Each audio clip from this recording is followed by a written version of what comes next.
Welcome to success mission. Success mission में आप सभी का स्वागत है। आज हम बात करेंगे हिंदी व्याकरण में अयाति संधि की। इससे पूर्व हमने बात की थी यण संधि की। ई को यणची, ई को या होता है, उ का वा होता है और री का रा हो जाता है यण संधि में। आज हम बात करने जा रहे हैं अयादि संधि। अयादि संधि में भी ठीक उसी प्रकार है।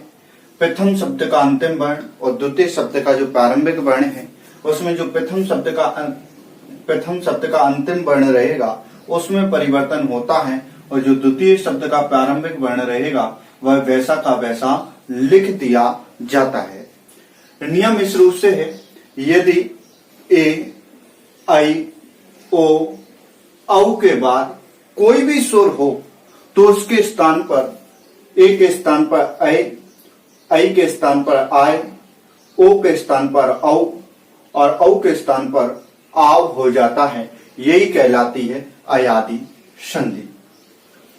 अयादि संधि में कहा गया यदि ए के बाद कोई स्वर है तो उसके स्थान पर आय हो जाएगा। आई के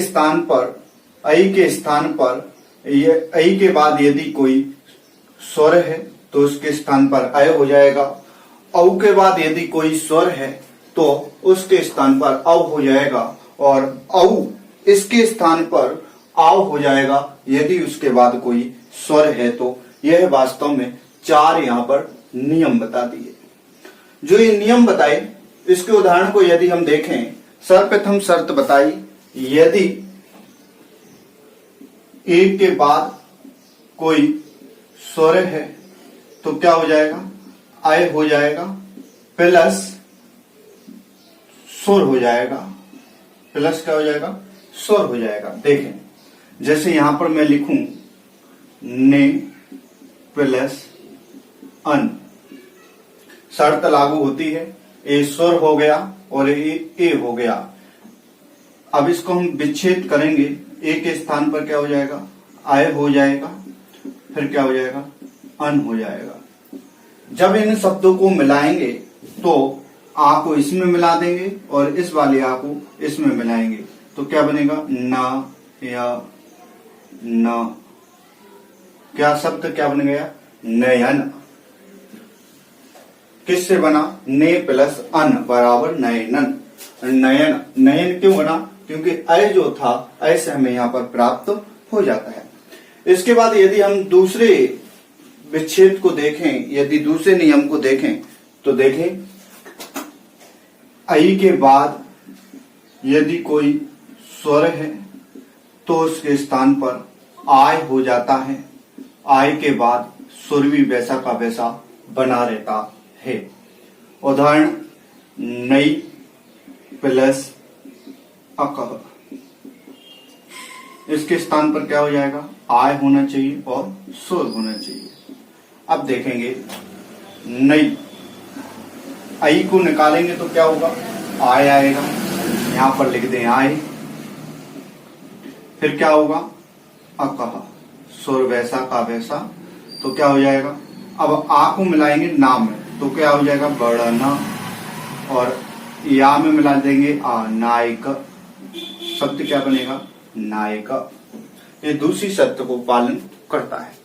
तीसरी शर्त को हम देखें तो कह सकते हैं यदि ओ के बाद कोई स्वर है तो उसके स्थान पर अर्थात ओ के स्थान पर औ हो जाता है।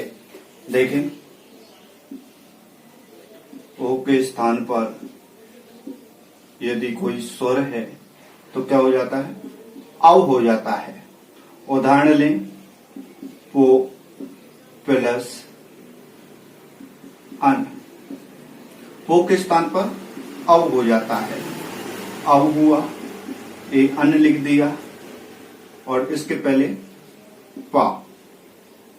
अब आ इसमें मिला देंगे और ए वाला आ इसमें तो क्या बनेगा, पवन। इस रूप से हमने यहां पर जाना पवन किस रूप से बना, पो प्लस अन बराबर पवन। चतुर्थ शर्त यहाँ पर, चतुर्थ जो नियम लिखा, औ के स्थान पर आव हो जाता है। जैसे यहां पर लिखें पो, पौ प्लस, ऐसा लिख दो शौ प्लस अकह। औ के स्थान पर आओ, यहां पर श और यहां पर अक। अब इसमें आ को मिला देंगे और इसमें आ को मिलाएंगे तो बनेगा श्रवकः। ये वास्तव में यहाँ पर हमने इतने उदाहरण देखे। इसके और भी हम उदाहरण को यहाँ पर देखेंगे। आपको ये बताना है कौन सा नियम लगाया, कौन सी संधि के माध्यम से उदाहरण देखेंगे और उदाहरण के माध्यम से बताएंगे कौन सा उदाहरण यहाँ पर लगा है। गई प्लस अकह गाय का, कौन सा लगा? दूसरा लगा, क्योंकि आई के स्थान पर आय हो गया इसलिए गाय का। गई प्लस एकह गाय का। देखो ये पित्ते लगे हैं और पित्ते के हिसाब से यहाँ पर देखें जो गई गई गई, ये जो तीन शब्द आपको दिखाई दे रहे हैं ये सुर के संदर्भ से लगते हैं, गायन के रूप में लगती है। गई माने गाने के अर्थ में। तीसरा गई प्लस अन गायन, इस रूप से हमें जानना चाहिए। फिर देखें नई प्लस अका नायिका, नई प्लस एक नायिका, नई नायक नायिका के रूप में आते हैं। नो प्लस एक नाविका, नाव को चलाने वाला। पो प्लस अकह पावका, जल। आगे देखें पो प्लस इत्र, पो प्लस इत्र पवित्र, पवित्रता के अर्थ में पो धातु को लिया जाता है, अर्थात पो प्लस इत्र, इत्ते पित्ते इस रूप से।